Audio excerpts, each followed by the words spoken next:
YCP నాయకులు వాళ్ళ ప్రభుత్వం పోయిన తర్వాత ఏం చేయాలో అర్థం కాక పని పాట లేక నోటికి ఏదొస్తే అది మాట్లాడము అలవాటైపోయి అసలు తెలుగుదేశం పార్టీ ప్రభుత్వంలో వచ్చి ఎన్ని రోజులు అవుతుంది, వాళ్ళు ఏం హామీలు ఇచ్చినారు, ఆ ఇచ్చినవి ఎంతవరకు చేశారనే ఆలోచన కూడా లేకుండా ఇష్టం వచ్చినట్టు ప్రెస్ మీట్లు పెట్టి మాట్లాడుతున్నారు.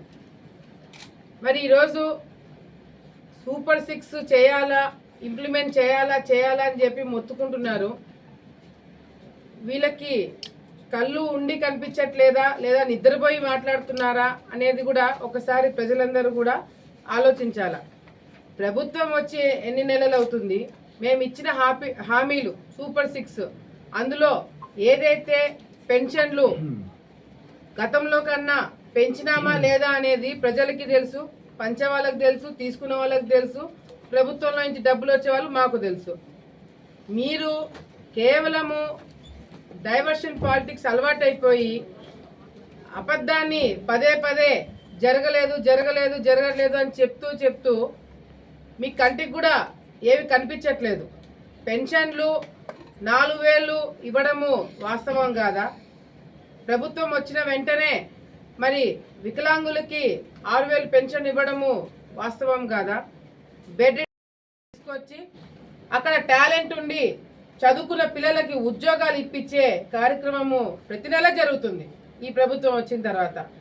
ఉదాహరణ ఆలగడ్డనే ఇప్పటికీ ఒక 4 జాబ్ మేళాలు జరిగింటే దాదాపుగా 200 మందికి ఉద్యోగాలు ఇప్పించినాం. ఆలగడ్డలో ఎప్పుడు లేని మొదటి పరిశ్రమ సోలార్ ప్లాంట్ పెట్టించడం జరిగింది. దాదాపుగా 300 నుంచి 400 మందికి ఉద్యోగాలు ఇప్పించే పరిశ్రమ ఆలగడ్డకు వచ్చింది. ఇవన్నీ ఏవి వైసీపీ నాయకులకి కనిపించవు. ఎంతసేపు ఉన్న మైకుల ముందున్నాయా, వాళ్ళని తిట్టడమా? మీరు అధికారంలో ఉన్నప్పుడు అదే చేస్తున్నారు, ప్రతిపక్షం ఉన్నప్పుడు అదే చేస్తున్నారు. అంతేకాకుండా ఈరోజు ప్రతి ఒక్క రంగంలో ప్రతి ఒక్క మంత్రి, ప్రతి ఒక్క నాయకుడు, తెలుగుదేశం పార్టీ కార్యకర్త దగ్గర నుంచి ముఖ్యమంత్రి చంద్రబాబు నాయుడు గారి దగ్గర వరకు ప్రతి ఒక్కరు బాధ్యతలు తీసుకున్నారు. మేమిచ్చిన మాట నిలబెట్టుకోవాలా, గతంలో ప్రజలు ఇబ్బంది పడ్డారు, ఈసారి మాకు గుర్తింపు రాకపోయినా పర్వాలేదు, మేము ప్రజలకు ఇచ్చిన మాట నిలబెట్టుకోవాలని చెప్పి చాలా మంది త్యాగం చేసినారు. అవన్నీ కూడా రేపు పొద్దున ఏదో చెప్తున్నారు, ప్రజా తిరుగుబాటు వస్తుందంట తెలుగుదేశం పార్టీకి. ప్రజా తిరుగుబాటు ఏంది? 6 నెలలు 7 నెలలకే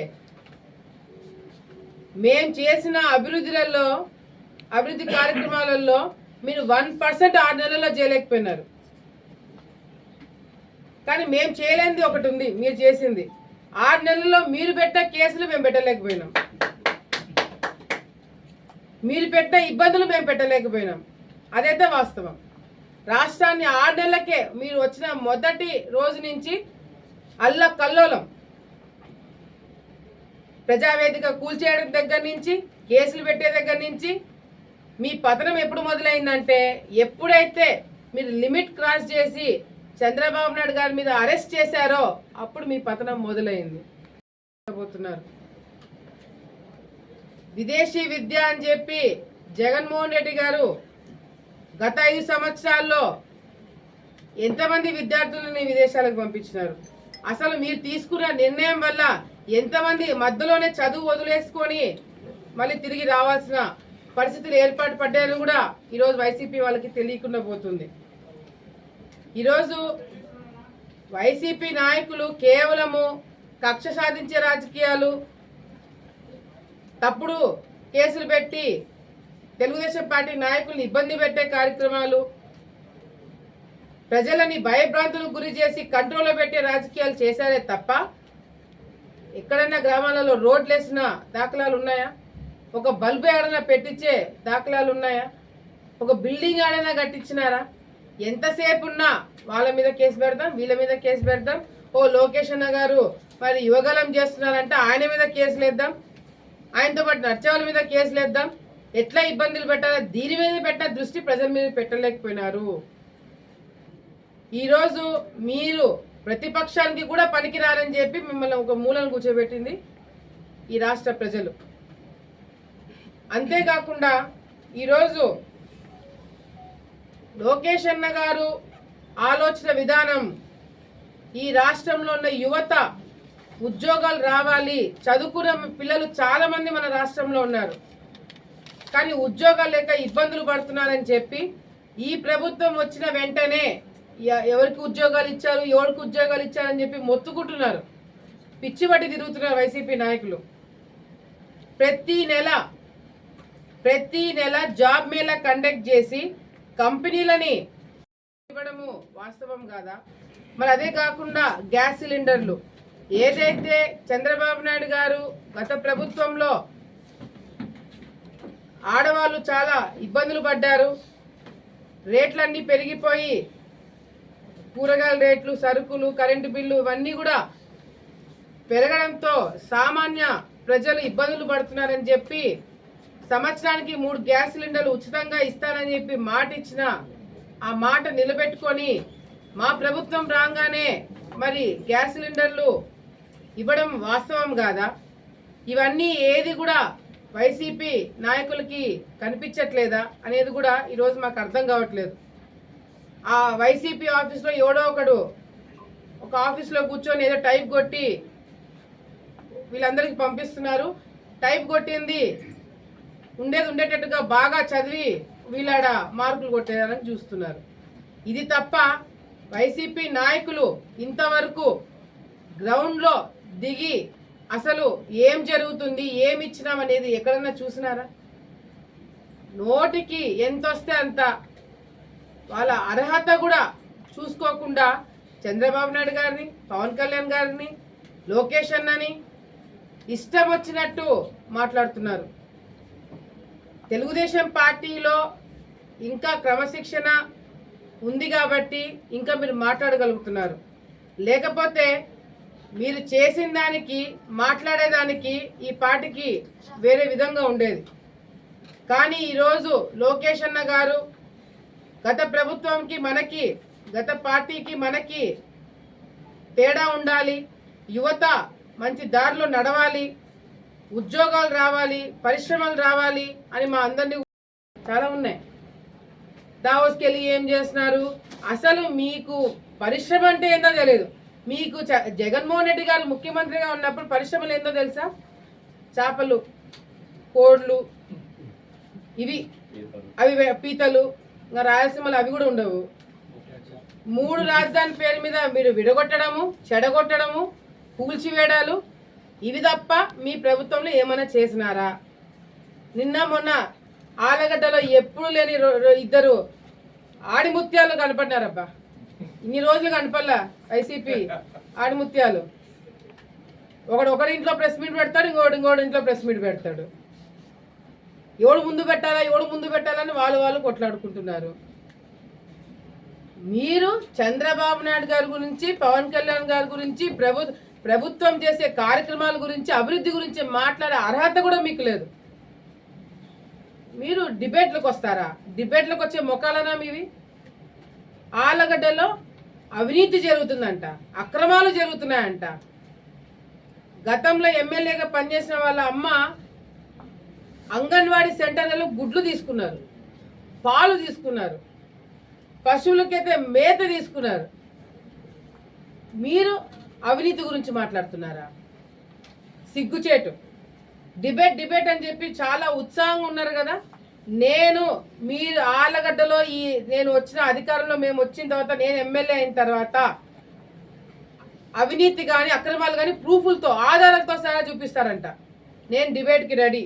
రేపు సాయంత్రము ఎవరైతే డిబేట్ కావాలని చెప్పి మొత్తుకుంటున్నారో అదే వైసీపీ నాయకులకి నేను హెచ్చరిస్తున్నాను. రేపు సాయంత్రము ఎవడైతే ప్రెస్ మీట్ పెట్టి డిబేట్కి రెడీ అన్నారో వాడింట్లోనే నేను డిబేట్కి వస్తున్నాను. కార్యకర్తలు అందరూ వస్తారు.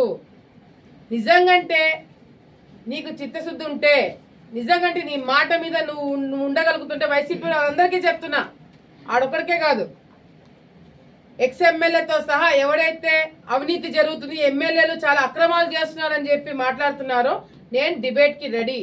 రేపు సాయంత్రము మీ ఇళ్ళకి వస్తున్నాము. కార్యకర్తలు జన సైనికులు అందరం కూడా మీ ఇళ్ల కాడికి వచ్చి డిబేట్లు కూర్చుంటున్నాము. మీరు వద్దన్నా కూర్చుంటాం, లేదు మీకు డిబేట్లకు మేము ఇళ్ల కాడికి రావద్దు అని పోలీసులు ఎవరు రారు. పోలీసులు ఎవరు వచ్చి మిమ్మల్ని అడ్డుకోరు, మిమ్మల్ని ఇళ్ల నుంచి పంపించరు. మీ ఇళ్లలో మీరు కూర్చుంటారు. కుర్చీలు ఒకటి పెట్టండి, అది కూడా కావాలంటే నేను పంపిస్తాను. మీడియా మిత్రులు వస్తారు, వచ్చి డిబేట్కి మేము కూర్చుంటాం. మమ్మల్ని ఎదుర్కొనే సత్తా ధైర్యం మీకు ఉంటే కూర్చోండి డిబేట్కి, మిగతా దానిలకు కాదు, డిబేట్కి మాత్రమే రమ్మంటున్నారు. సో డిబేట్కి మేము రెడీ, రేపు సాయంత్రం రాబోతున్నామని చెప్పి మరొకసారి తెలియజేసుకుంటూ, ఈరోజు ఆలగడ్డ ప్రాంతంలో కూడా తాగునీటి సమస్య కావచ్చు, సాగునీటి సమస్య కావచ్చు, ఇరిగేషన్ ప్రాజెక్టులు కావచ్చు, ప్రతి ఒక్కటి కూడా చంద్రబాబు నాయుడు గారి దగ్గరికి మేము తీసుకుపోయినాము. ఆల్రెడీ బడ్జెట్ రావడం ఒక్కటే ఆలస్యము. చంద్రబాబు నాయుడు గారు డబ్బులు లేవు అని చెప్పి ఏదో అంటున్నాడని చెప్పి మాట్లాడుతున్నారు. సిగ్గుసరం ఉందా మీకు? అప్పులు చేసింది మీరు. రాష్ట్రాన్ని అన్నపూర్ణ లాంటి ఉన్న ఆంధ్రప్రదేశ్ని అప్పుల రాష్ట్రంగా మార్చింది వైసీపీ నాయకులు. మళ్ళీ తిరిగి అన్నపూర్ణంగా మార్చే సత్తా ఉన్న నాయకులు ఈరోజు చంద్రబాబు నాయుడు గారు, పవన్ కళ్యాణ్ గారు, ఎన్డీఏ ప్రభుత్వం. తప్పకుండా ఆలగడ్డ నుంచి అమరావతి వరకు ప్రతి ఒక్క చోట అభివృద్ధి కార్యక్రమాలు జరుగుతాయి. అభివృద్ధి అంటే ఏందో మీకు మేము చేసి చూపిస్తాము. మీ ఇళ్ళ కాడ కూడా రోడ్లు వేపిస్తాము, మీకు కూడా ఇల్లు కట్టిస్తాము. మీరు కూడా శభాష్ అనుకునేలాగా మా ప్రభుత్వం పనిచేస్తుందని చెప్పి మీ అందరికి కూడా హెచ్చరిస్తూ, మరి ఈరోజు స్పోర్ట్స్ అథారిటీ చైర్మన్గా రవి నాయుడు గారు ఇక్కడికి రావడము, మన 2 స్టేడియంస్ కూడా ఇన్స్పెక్ట్ చేసి ఇక్కడ కావాల్సిన ఏదైతే కార్యక్రమాలు ఉన్నాయో, లేదంటే స్పోర్ట్స్ మ్యాన్కి కావాల్సిన ఎక్విప్మెంట్ కావచ్చు, ఫెసిలిటీస్ కావచ్చు, అన్నీ కూడా ప్రొవైడ్ చేయడానికి అన్ని విధాలుగా మేము సపోర్ట్ చేస్తానని చెప్పి తను కూడా రావడం జరిగింది ఇన్స్పెక్షన్కి. మరి స్టేడియం, ఇక్కడ కొత్తగా నిర్మాణం చేసిన స్టేడియం ఎట్లా డెవలప్ చేయొచ్చు, ఇంకా ఏమేం కొత్త స్పోర్ట్స్ పెట్టచ్చు. మనకి ఆలగడ్డ ప్రాంతంలో కూడా టైక్వాండో చాలా మంది పిల్లలు నేర్చుకుంటున్నారు. నా కొడుకు కూడా టైక్వాండో క్లాసెస్కి పంపిస్తున్నాను. సో అదొక డిసిప్లిన్ కలిగిన ఒక స్పోర్ట్ కాబట్టి ఇంకా ఏమేం చేయొచ్చు దాని కార్యక్రమం చుట్టుపక్కల కేవలం ఆలగడ్డే కాకుండా, మరి ఈరోజు తను రవి గారు నంద్యాల కావచ్చు, ఆత్మకూరు కావచ్చు, అనంతపూర్ కావచ్చు, అంతా షెడ్యూల్ వేసుకొని రావడం జరిగింది. ముఖ్యంగా మేము రిక్వెస్ట్ చేసేది కూడా ఏంటంటే, రాయలసీమ ప్రాంతంలో చాలా మంది స్పోర్ట్స్ ఇంపార్టెన్స్ ఇచ్చే పిల్లలు చాలా మంది ఉన్నారు. ఈ గత 5 సంవత్సరాలు తను కూడా చెప్తున్నారు, గత 5 సంవత్సరాల్లో స్పోర్ట్స్ని ఎంకరేజ్ చేయకపోవడం వల్ల, ఈ స్పోర్ట్స్ కోటాలో జాబ్స్ ఫిలప్ చేయకపోవడం వల్ల చాలా మంది ఉద్యోగాలు రాక ఇంకా ఇబ్బంది పడే కార్యక్రమం అన్నీ కూడా సెట్ చేస్తున్నామని చెప్పి తను కూడా మాట్లాడడం జరిగింది. గత ప్రభుత్వంలో ఉన్న వాళ్ళకన్నా ఈరోజు తను కొత్తగా వచ్చినా కూడా మొత్తము సబ్జెక్ట్ అంతా బ్రహ్మాండంగా చెప్తూ ఎక్స్ప్లెయిన్ చేస్తూ మమ్మల్ని కూడా ఏమేమి చేయొచ్చు అని చెప్పి కూడా తను కూడా చెప్పడం కార్యక్రమం. అండ్ రవి నాకు యువగలంలో కూడా నాకు పరిచయమైనాడు. సో యువగలం అనేది యువత ఏ విధంగా ముందుకు తీసుకెళ్లాలా, యువతకు ఒక భరోసా, యువతకు ఒక స్ఫూర్తినిచ్చిన యువగలం లోకేష్ అన్న గారు చేసినప్పుడు కూడా ఎన్నో ఇబ్బందులు తను పడ్డారు, ఎన్నో కేసులు వేయించుకున్నాడు, ఎన్నో ఇబ్బందులున్నా కష్టాలు పడినా ఈరోజు మన రాష్ట్రం కోసము, లోకేష్ అన్న గారి కోసము, ఈ ఎన్డీఏ ప్రభుత్వం కోసము చాలా మంది కేసులు వేయించుకొని ఈరోజు ఒక మంచి స్థాయిలో వచ్చి 10 మందికి సాయం చేసే స్థాయికి ఈరోజు వచ్చారు. కాబట్టి తనకు కూడా కొత్తగా బాధ్యతలు తీసుకున్నందుకు తనకు కూడా ఆల్ ది బెస్ట్ తెలియజేసుకుంటూ, తన ఉన్న టర్మ్లో 10 మందికి సాయం చేసే స్థాయికి మరొక రావాలని చెప్పి మరొకసారి తెలియజేసుకుంటూ సెలవు తీసుకుంటున్నాను. హిట్ టీవీ యాప్, ఇందులో short news, live news, entertainment shows, movies, digital magazines తో పాటు మీ జిల్లా వార్తలను కూడా ఫ్రీగా చూడొచ్చు. అంతేకాదు కేజీ నుంచి పీజీ వరకు విద్యార్థులకు స్కాలర్షిప్ కూడా అందిస్తున్నాం. ప్రతి వారం 10 మందికి లక్కీ డ్రా ద్వారా ఒక్కొక్కరికి 10,000 రూపాయలు అందిస్తున్నాం. ఇంకెందుకు ఆలస్యం, వెంటనే హిట్ టీవీ యాప్ ని డౌన్లోడ్ చేసుకుని ఫ్రీగా ఎంటర్టైన్మెంట్ పొందండి. Hit TV app. Hit TV app. Please download hit TV app. Hit TV app ని ఫ్రీగా డౌన్లోడ్ చేసుకుని ఎంజాయ్ చేయండి. మీకు నచ్చిన ఎంటర్టైన్మెంట్ కోసం హిట్ టీవీ యాప్ ని ఫ్రీగా డౌన్లోడ్ చేసుకుని ఎంజాయ్ చేయండి. హిట్ టీవీ యాప్ ని డౌన్లోడ్ చేసుకుని ఆస్వాదించండి, ఆశీర్వదించండి. ఇంతమంది సెలబ్రిటీలు హిట్ టీవీ యాప్ ని డౌన్లోడ్ చేసుకోండి అని చెప్తున్నారంటే ఎంత మంచి యాప్ ఆలోచించండి. అమెరికా అమెరికా అమెరికా అమెరికాలో చదవాలనుకునే వాళ్ళకి విశ్వసనీయమైన పేరు మన శౌర్య కన్సల్టెన్సీ. UK లో 1 year masters. UK లో 1 year masters. 2 years work permit up to 5 years visa. Contact Saurya Consultancy. Contact 89851 89851.